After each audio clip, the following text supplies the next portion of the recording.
Café com Cavanha, em parceria com o ECOA PUC-Rio, traz o tema Diversidade de Gênero, Competitividade e Inovação, com Carmen Migueles, diretora da Simbala em Consultoria, professora pesquisadora da EBAP-FGV.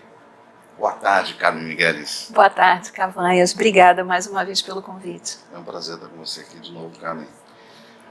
O Estadão trouxe uma matéria, e foi até o motivo de termos iniciado a nossa conversa, né, sobre a origem do teste de Bechdel, né, pontuando o próximo dia 8, que é o Dia Comemorativo Internacional da Mulher, né, Bechdel-Wallace, parece que essa é a pronúncia correta.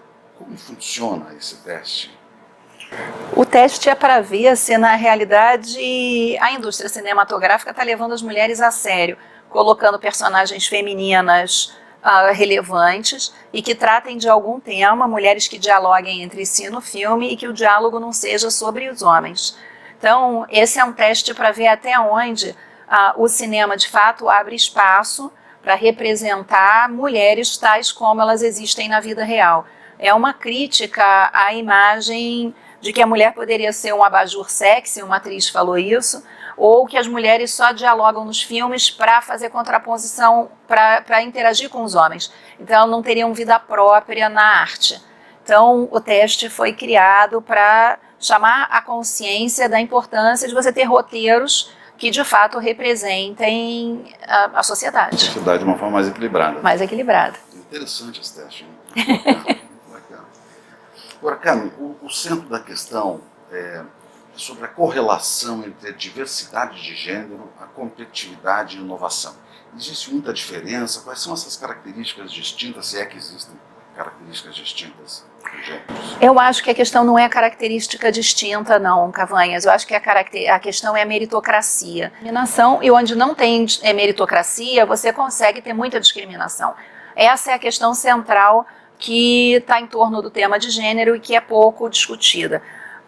Hoje no Brasil e na maior parte do mundo ocidental, as mulheres são a maioria dos egressos nos cursos superiores e são a maioria no primeiro quartil de notas. Mas a maior parte das empresas ainda tende a procurar homens, mesmo que tenha que fazer seleção adversa, pegar o pior para não pegar a mulher. Como assim? A pessoa fica, poxa, eu quero alguém que não vá correr o risco de ter filho, de entrar em licença maternidade, então me procura o melhor homem branco que você conseguir encontrar, porque corresponde a um certo estereótipo. E é isso que impacta muito negativamente na questão da diversidade. Então, muitas empresas que são fortemente competitivas no ponto de vista da inovação, colocam metas de gênero para os gestores para corrigir o processo de seleção adversa e garantir que você consegue trazer as melhores egressas dos melhores cursos para dentro das organizações. Então, existe uma correlação direta, então, nesses casos, entre a equidade de gênero e a performance da inovação, a ponto de empresas como a IBM dizerem que o suporte à maternidade é o investimento que eles fazem que mais retorna em termos de inovação. Eles são uma das várias empresas no mundo que colocaram essa meta para o gestor de estar no topo da lista melhor empresa para as mães trabalharem. E o objetivo é justamente atrair esses talentos que normalmente não vão para mercados muito competitivos pela dificuldade de equilibrar a vida pessoal e o trabalho. Agora, Carmen, existe uma visão distinta entre os gêneros para os mesmos problemas de inovação ou a visão é idêntica? Olha, a diversidade de pontos de vista, a diversidade de cor, raça, religião, ela impacta positivamente na inovação. É claro que se você tem uma trajetória pessoal específica, você vai tentar olhar para o problema a partir da tua aprendizagem dentro daquela trajetória. O que os estudos mostram, por exemplo, no Brasil, é que a gente tem uma homogeneidade gigante nos conselhos. Então, os conselheiros são homens com mais de 65 anos, com formação em finanças, economia ou engenharia. Mas essa parte que chegou no conselho dificilmente ralou, mesmo como engenheiro, desde o chão de fábrica. Então, eles não têm uma visão clara da dificuldade, da complexidade que é apoiar, por exemplo, uma operação segura ou gerar aprimoramento contínuo com estratégias emergentes na base da organização. Então, o que acontece? Eles reforçam os estereótipos uns dos outros e fica muito difícil para quem está abaixo fazer com que o conselho preste atenção, por exemplo, na gestão de riscos. Né? Porque a gestão de riscos, e hoje todos os estudos mostram, ela pressupõe a capacidade de ter informações ascendentes que indiquem se a gente não está sentado, por exemplo, em cima de um outro Brumadinho. Então, como é que eu garanto a qualidade dessa informação ascendente?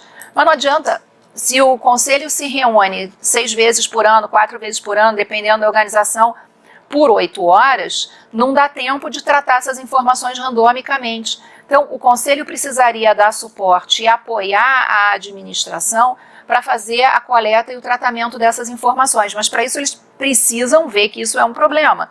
E a maioria não vê. A maioria acha que isso é um problema operacional menor e não entende o impacto dessa visão do conselho na manutenção de fatores críticos de risco. Carmen, insistindo nesse ponto, se você permitir, as questões hormonais, a maternidade, a amamentação e outras funções femininas, tantas que são distintas do masculino, né? Isso impactaria, quem sabe, a questão de inovação, competitividade, ou também não? A questão não é essa, Cavanhas. Aí entra essa discussão que no Brasil tudo vai parar para a política, fica num nível raso de discurso. O que se vem vendo no mundo inteiro é que o que a gente chama de valores imaginário e visão de gênero é diferente do dado físico do sexo. Então, gênero é uma construção social, como eu digo, olha a mesa. Obviamente que esta mesa não é mulher, né? Mas a gente está usando um adjetivo, um substantivo feminino. Quando você olha para a questão do imaginário de gênero, as sociedades desde sempre, elas imaginam o papel ideal de mulher e o papel ideal de homem e projetam isso na educação sobre as pessoas. Teoricamente, você deveria corresponder a esse ideal. Então, o que a gente vê é que esse imaginário de gênero, ele acaba, de fato, por exemplo, afastando um pouco as mulheres das carreiras STEM, né? Science, Technology, Engineering, Math, porque são carreiras em que você deveria estar indo para competir, para vencer, para dominar a natureza, que são valores que não são transmitidos na infância para as mulheres. Então, isso teria um papel nessa desigualdade, não desigualdade, diferença de trajetórias. Isso é o que a gente vem observando na pesquisa aplicada dentro das organizações. Mas sempre tem um elemento que me deixa na dúvida, que é a preferência de fato das mulheres pelas carreiras do cuidado. E quando a gente vai olhar o mapa da inovação no Brasil, a gente vê que os homens são a maioria nas carreiras STEM, né, nessas que têm engenharia matemática, mas as mulheres produzem mais patente em áreas que dariam retornos maiores, como químicas finas, biotecnologia, nanotecnologia. As engenharias mais finas, como engenharia química e elétrica, têm maior preferência das mulheres em relação à mecânica e à engenharia de minas. Então você tem viés de seleção, mas o que a gente percebe é que o fundamental mesmo é você garantir a diversidade nessas equipes para que você possa ter a maior capacidade de geração de soluções complexas no mundo VUCA. Né? Então, se a gente está vivendo esse cenário VUCA, volátil, incerto, complexo e ambíguo, você precisa aumentar o volume de capacidade interna de dar resposta. O time mais homogêneo, ele enxerga menos oportunidades. Então, essa é uma questão importante. Quando a gente olha para o Brasil, o que a gente vê é: você tem uma maioria de mulheres egressas de cursos superiores, você tem maioria nos mestrados e doutorados, mas você tem minoria na inovação. E aí não é porque as mulheres necessariamente estão sendo discriminadas, mas porque a inovação está indo para as áreas de engenharia. Quando a gente olha o número de patentes registrado por mulheres inventoras no Brasil, nessas áreas de química fina, biotecnologia, nanotecnologia, é um volume enorme de patentes que nunca se transformou em vantagem competitiva. Aí a gente tem uma questão curiosa que a gente não fala. O Brasil está entre um grupo extremamente seleto de países que atingiu a equidade de gêneros em saúde e educação. Então a gente está em número 1 no ranking global de equidade de gêneros em saúde e educação. E é verdade, você não escolhe uma escola pior para sua filha do que o seu filho no Brasil. Isso não passa na nossa cabeça. Os asiáticos fazem isso, os países islâmicos fazem isso, mas nós não fazemos. Nós então estamos nesse grupo em que as mulheres têm mais acesso, na média, do que os homens à educação e saúde, e uma formação mais longa com resultados melhores. A China está na situação oposta, então nós estamos em primeiro lugar, no grupo dos que estão em primeiro lugar no mundo em equidade de gêneros em educação, mas a gente está aí cerca da 90ª posição global em número de patentes liderados por mulheres. A China está na situação contrária, ela está em 90º lugar no mundo em equidade de gêneros na educação, mas ela é o primeiro país no mundo em número de patentes registradas por mulheres. Por quê? Porque eles fazem gestão do conhecimento, coisa que nós não estamos fazendo. Então eles pegam esse grupo menor de mulheres e eles colocam para de fato gerar inovação. Então eles apoiam o inovador. Aqui no Brasil a gente forma mestres e doutores e depois, para conseguir trabalho, eles têm que sair do Brasil. Então, a gente fala muito de que o problema da competitividade no Brasil é a educação, mas a gente está olhando para os dados errados. A gente pega a média do PISA da OCDE e diz isso aqui é muito ruim. Mas, se você for olhar em números absolutos, o Brasil hoje tem mais do que a totalidade da população da Finlândia cursando graduação.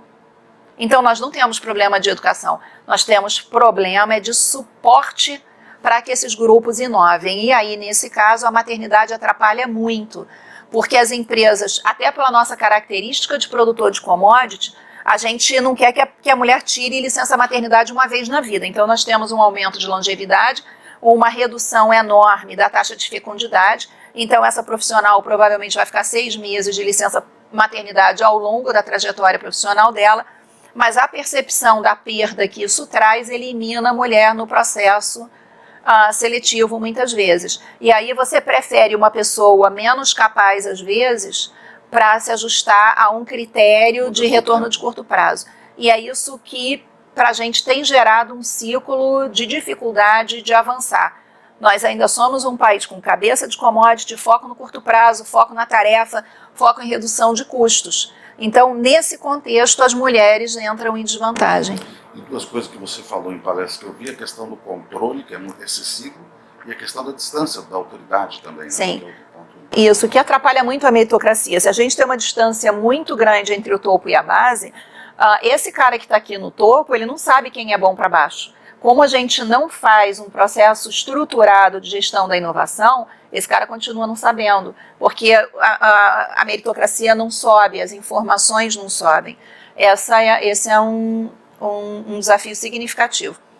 Vai gerar um outro problema para a gente, porque o que acontece é muita gente está olhando para a pauta de gênero numa perspectiva meio do coitadismo. Tadinha das mulheres, elas merecem as mesmas oportunidades que os homens. Então não estão olhando pelos ganhos em termos de competitividade e inovação, mas não estão olhando também para os desafios demográficos. Essa conversa não ganhou fôlego em alguns países só por causa da visão humanista sobre as mulheres, mas porque o mundo está caminhando para uma situação de escassez de mão de obra. Então, a gente tem um declínio da natalidade muito grande no Brasil. Hoje a natalidade brasileira já está em níveis da Europa do Sul, Itália, Espanha, são muito baixos, a população está envelhecendo muito rápido e a gente vai precisar de mão de obra se houver a retomada da economia. Se a gente não coloca essas mulheres adequadamente aí, a gente acaba tendo dificuldade de gerir essa longevidade e esse aumento da mão de obra. Então, se eu elimino as mulheres do encarreiramento cedo na vida e coloco elas em posições secundárias por causa da maternidade, ao longo de toda a vida útil, ela não consegue devolver para a economia tudo aquilo que foi investido na formação dela. Se minha informação, minha conclusão é razoável, quer dizer, para inovação e competitividade, a palavra-chave é meritocracia. Sem dúvida. A meritocracia acaba com a discriminação feminina em qualquer organização. Se nós conseguíssemos implantar a meritocracia, a gente acaba com toda a conversa da diversidade. A conversa da diversidade, ela só é relevante porque a conversa da meritocracia não anda. E no Brasil nós temos uma gestão muito personalista, nós temos muitos vícios patrimonialistas, e isso faz com que a gente tenha maior dificuldade de incluir esses grupos. gostaria de agradecer Carmen Migueles Obrigada, pela Cavanhas. conversa. Muito bom, muito obrigado. Obrigada a vocês. Muito obrigado, boa tarde a todos.